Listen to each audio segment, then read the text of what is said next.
Hello, everybody, and welcome back to the Bad Bookers Wrestling Podcast. My name is Jack, and today we're talking about Monday Night Raw and this Vince McMahon shake-up business. I do apologise for not doing the TLC review. I wasn't actually going to do any reviews this week. I had got it into my head that I was just going to watch the wrestling, enjoy myself, not take down any notes.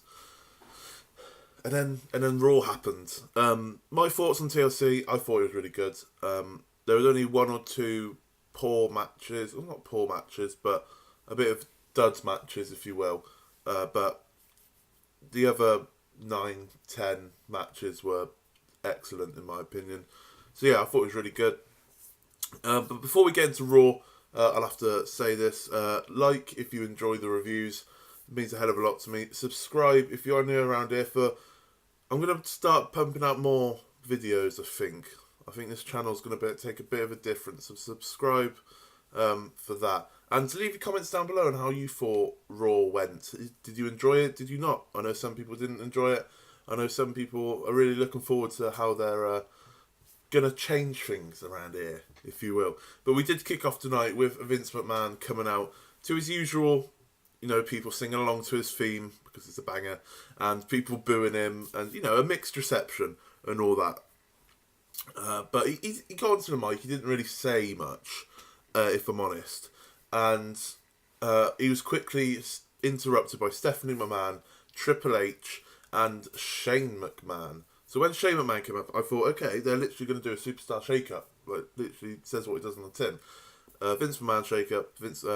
superstar shake-up, but no, that hasn't happened quite yet. Obviously, there's SmackDown tonight, so it might still happen, but I very much doubt it at this point. They all said that look, they're going to take back control of Raw. There's no longer going to be absentee managers, which is a bit weird because Shane McMahon's been absent on SmackDown Live for like 6 months until recently, but we'll let it slide for now. They're taking back control of Raw as well as SmackDown Live, which I thought was a bit weird because SmackDown Live's been fine recently. But hey ho, if you want to do both, it's fine by me. Just don't cock it up, basically. Triple H comes out. He was the one that made the announcement, which was very interesting to say. There's going to be new matchups, new faces, different wrestlers coming in. So I think. In my logic, tells me that there's going to be more crossovers between NXT and the main roster, so we might see more main roster guys go to NXT, like Tyler Breeze did recently with Ricochet. We might see the likes of Nikki Cross come up for one-time appearances and then go back down to developmental. So I think that would be good. That'd be good to see. Like, it adds a bit more to the surprise element of it. We'll get on to Nikki Cross in a bit as well. So that's good. And he also said that they were going to give the fans what they want and that the fans are the authority. Now, you can take this as, if there is a bad Raw, they can then blame the fans because the fans wanted it. But I'm all for giving the fans what they want, but there are so many different opinions going around and so many different people having valid reasons of why they want this to happen and X to happen and that over there to happen, that it's going to be really hard for them to actually give the fans what they want.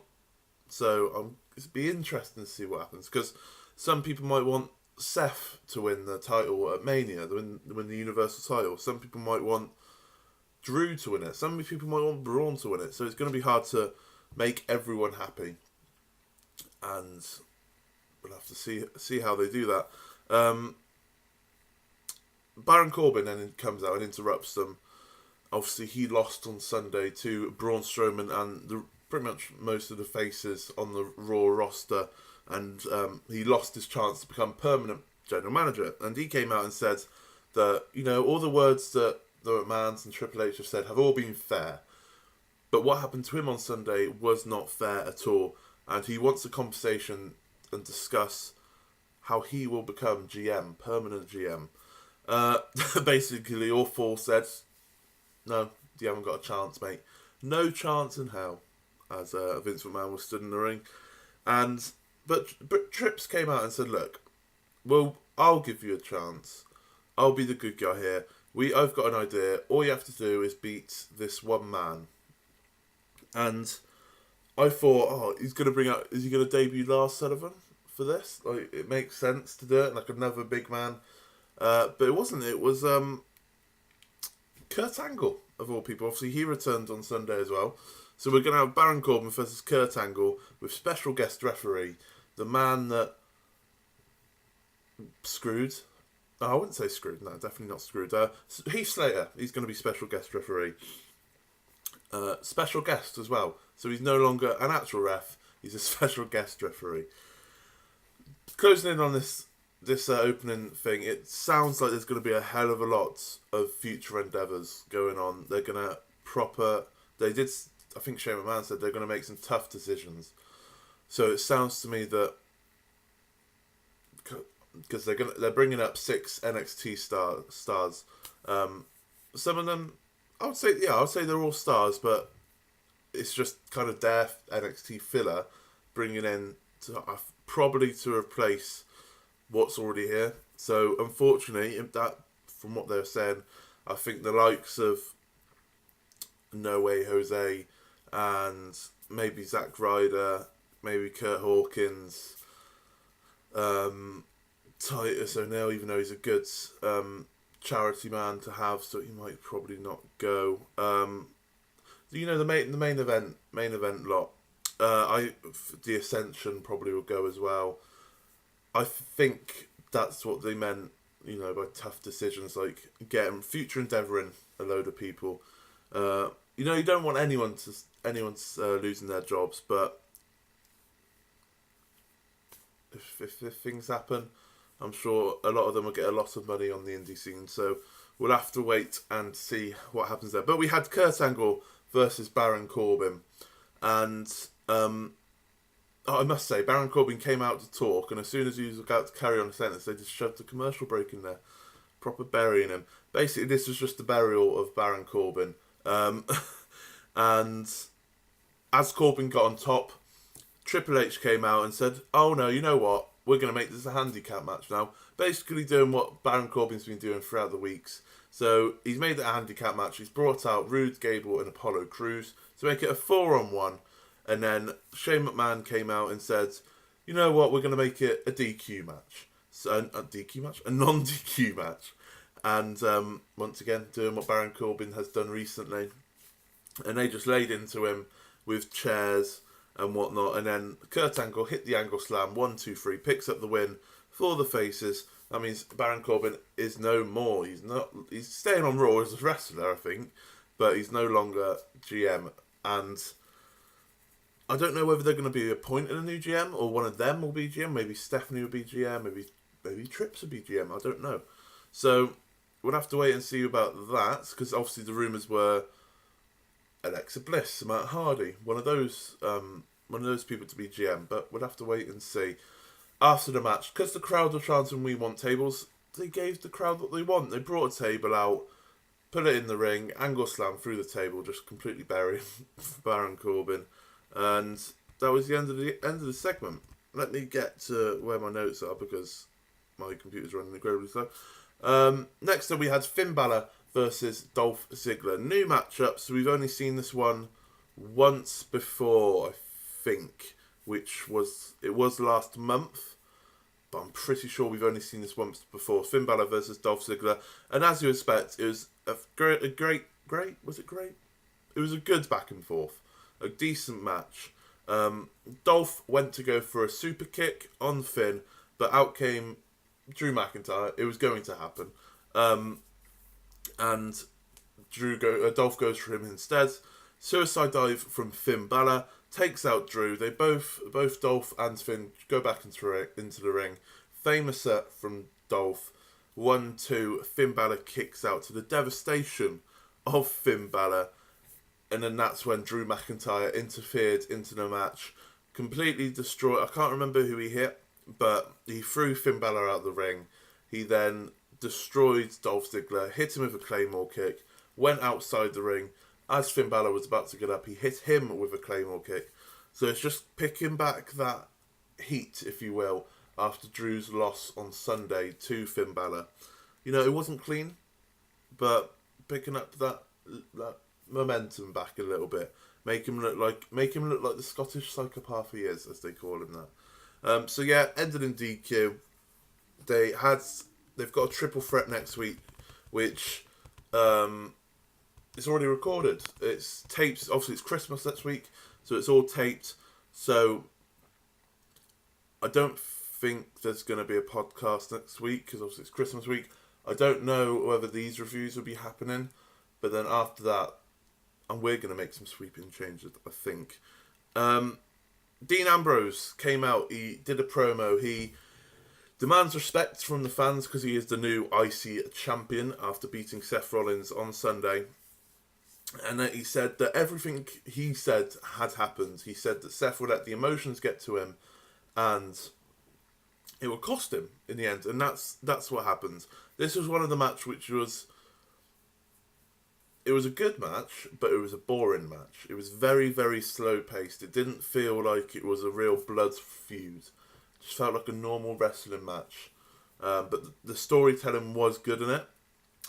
And, you know, the crowd, if you watch TLC, the crowd are chanting this is boring. The placement on the cards really hindered this match as well. But, like I said, it was good, but it was boring at the same time. Surprisingly, things can be good and boring.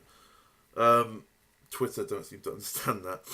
And that he was, the IC belt was all that Seth had. He wasn't done with ruining him, though. He wanted to take his career, take his reputation, and put it all in the gutter where it belongs. But, as he said, as Dean said, as the moral compass, he wanted to call out Seth Rollins as he is obliged to, you know, give him some words and say how good Dean Ambrose is, and say congratulations on the victory, if you will. And no answer from Seth Rollins. Dean says, okay, we're going to have an open challenge then, just for you, Seth. Not for the IC title, no. I'm going to give you a chance to come down here and punch me in the face. Once again, no answer. And then Dean was like, alright then, we're going to have an IC open challenge for everyone that isn't called Seth Rollins. Come at me. Who are we going to get? And out came Tyler Breeze. Obviously, Tyler Breeze had the opportunity for the North American title on NXT recently in a very good match against Ricochet. And now he seems to be the open challenge nearly man, if you will, because he's accepted this IC belt. It was a decent match, as you expect, from Dean Ambrose and Tyler Breeze. And Dean picked up the win after about 10 minutes, I think it was. It wasn't a squash match whatsoever. It was about 10 minutes. He picked it up after the Dirty Ds, which are making him look very strong. Like, no one's kicking out of the Dirty Ds recently. Dean then jumps onto the mic and says that that's how an IC champion should be doing it. Like, Seth Rollins never did that. He is the embodiment of an IC champion. Seth Rollins' music hits at this point. Seth, where is he? He's not coming out. There was 4 of these gas mask goons on the outside of the ring. Seth Rollins was one of them. Destroys Dean Ambrose, takes his gas mask off to reveal that it is indeed himself. And Dean runs away like a little bitch. So that feud's not over. We're going to see what happens there. Probably have one in the Royal Rumble match, Royal Rumble. Maybe. I would prefer Seth to quickly move on to the Universal title picture. Obviously, you can't do that with Brock Lesnar not there and Braun Strowman having the shot at Royal Rumble. So maybe a Royal Rumble win. Maybe. Maybe. Next up, we had a really interesting segment, actually. We had Drake Maverick, which, you know, when I say interesting segment and then Drake Maverick, doesn't usually go that way. Interesting for the wrong reasons. But this time it was interesting. He confronted Shane McMahon, demanding that AOP got their rematch after losing the Raw Tag Team titles last week. And Shane McMahon comes out and said that that's never going to happen. And he implied that the rematch clause is no more. They're no longer having rematch clauses for championship matches, which I, for one, think it's a fantastic idea. If you're going to have a rematch clause, there's not very often whoever wins the belt on the pay-per-view, let's say, loses the belt in the rematch clause, unless you like Sasha Banks or Charlotte, but it very rarely happens, and I think it's good. Like, do what Shane McMahon did here and have a massive number one contenders fight, so you can easily pick out the next number one contender if you want. And that's what he did. He set up a fatal 4-way match between the B Team, Lucha House Party, the Revival, and the AOP to see who the next number one contenders were for the Raw Tag Team Championships, which obviously AOP were unhappy about because they thought they were getting a rematch clause, but obviously not. Next, we had the NXT call-ups. We don't know where they're going. We don't know who's going to go on Raw, who's going to go on SmackDown. But it's interesting. It's kind of... Right, Lars Sullivan, we already know he was coming up. He's been announced for weeks. Heavy Machinery, the tag team. Tucker Knight and Otis Drozovic. Is that how you say his name? I can't remember. I can't even remember that his name. They've been looking very strong on NXT TV recently, and they're coming up. I thought they were going to be the next people to not take the titles off Undisputed Era, but go for Undisputed Era. So we might not be seeing that. Lacey Evans to go into the women's division. I like her. Not many people like her. I think she's great. Nikki Cross, obviously, should be going to SmackDown with Sanity, because that's where she belongs. And I can't wait for Nikki Cross to be on the main roster. I think she's fantastic. And then EC3, the embodiment of what Vince McMahon likes. A strapping young man with loads of abs going on. So he should be absolutely adored on the main roster from the new McMahon Helmsley regime. So I'm looking forward to all 6. Like, it'd be interesting to see the likes of Heavy Machinery and Lacey Evans, because they were never really up there as contenders for like the tag team or the women's title respectively. You could put Nikki Cross in there, but she's had several title matches. Granted, she's never won one, but she's had several title matches. EC3, albeit he's not been in the NXT ranks for long, he's a Vince McMahon looking dude, isn't he? He's just pure muscle. And Lars Sullivan, like we said, we know all about him by now by all the vignettes. But they also confirmed throughout the night that returning soon are saviours. Returning soon, Sami Zayn and Kevin Owens. I can't wait. I thought Kevin Owens was out until Mania. So if by soon they mean 4 months, I don't know. But maybe he'll return early. Hopefully he doesn't injure anything, returning far too soon. We'll have to wait and see. Next up we had Lio Rush. He came out, obviously, they were doing the Elias shtick. So they were both sat in the ring, and he introduced himself, ladies and gentlemen, Bobby Lashley, and all that. And, they're just talking trash about Elias, really, which is a bit unacceptable. They said that the fans wanted to see a true performance and a true work of art from Bobby Lashley. No, we don't. We don't really want to see Bobby Lashley. Or I don't, anyway. They do the Elias shtick, silence your cell phones and all that. And then they hit the poses, double bicep, the arse, because we all love to see that. But then Jojo picks up on the mic and says, ladies and gentlemen, Elias. The crowd cheers. Elias is up behind Lashley and Lio Rush in the ring. Smacks Lashley. I don't think he touched Lio Rush with the guitar, and got his revenge after the beatdown he got on the pre-show on TLC. Then he walked off, and that was it. It was just like, okay.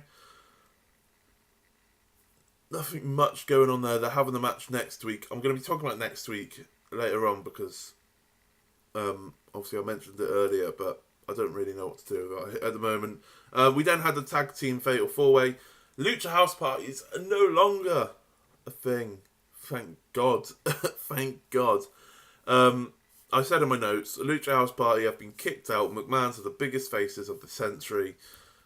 and the Revival won.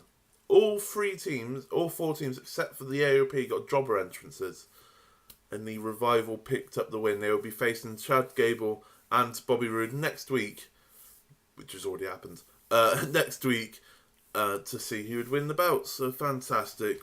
Backstage segment, Baron Corbin blames Seth Rollins for all that has happened over the past week. Seth Rollins smacks him up. Basically, Baron Corbin's just like the outcast now. If the social outcast was still a thing, he would be in with it now. And next up, you think this has been a pretty mad Raw. You know, we're 20 minutes into the review already. We've still got an hour to go. That was the first 2 hours of Raw. The final hour was dedicated all to the female division. Ronda Rousey came out and she defines what a champion should be doing. You know, Brock Lesnar, you're listening. She defines what a champion should be doing, and she issues an open challenge. She said that whoever wins the belt on the pay-per-view, the next Monday or Tuesday after that, they should be defending the title again. Whether they're 100%, whether they're battered and bruised, whether they're injured, they should be defending the title. That proves what a champion they are. They go to the gorilla position, and all the women on the roster are arguing, saying, play my music, and whatnot. Stephanie McMahon shouts to them, like, stop, follow me out onto the ramp. So they all go onto the ramp. Stephanie McMahon comes out and says, we're going to have a gauntlet match. We want people to prove that they are worthy for a title shot, which I believe they all are. Stephanie's words. She's actually putting people over. But we're going to have an 8-woman gauntlet match, and we're going to start it with Alicia Fox and Bayley. It was an hour long, and people were complaining that the first 2 hours there was no women's matches. This gauntlet match was an hour long, so it was just less than the men's gauntlet match before Elimination Chamber last year. Or was that this year? Earlier this year, wasn't it? So, good. Give the women an hour of Raw each week. I'm happy with that. Build some storylines for it as well, not just the top brass. Build some storylines for some mid-card females as well. That'd be good. But I won't go through the individual spots of the matches. I'll go through who defeated who and in what order they came in. So, Bayley defeated Alicia Fox via roll-up, I believe. And then Dana Brooke was next to come out, and Bayley defeated her in quick fashion with the Bayley to belly. Pinned her 1, 2, 3. Mickie James then came out, hit her finisher DDT thing going on. I can't remember what it's called. Defeating Bayley. Ember Moon then comes out, hits the Eclipse on Mickie James. This isn't like finishers after finishers. So there was actual wrestling involved. Ember Moon hit the Eclipse on Mickie James, defeating her. Then Natalya came out, defeating Ember Moon with a roll-up, I think. I can't remember. What was that? I can't remember, but Natalya defeated Ember Moon, Ruby Riott, and Sasha Banks to confirm that she will be facing Ronda Rousey next week for the Raw Women's title, which excellent gauntlet match. You know, in the middle, as most gauntlet matches are, it was dying down a bit, but it picked up. Once Natalya came in, and, you know, Natalya and Ember Moon had a decent run-in, that was one via roll-up, wasn't it? I remember now. It was one via roll-up. I think the Ruby Riott was a roll-up as well. And then Sasha Banks tapped out to the sharpshooter. So, pretty mad. But Natalya-Sasha to end the gauntlet match was brilliant. Absolutely brilliant. It seems like those two have quite a bit of chemistry together, which is good to see. And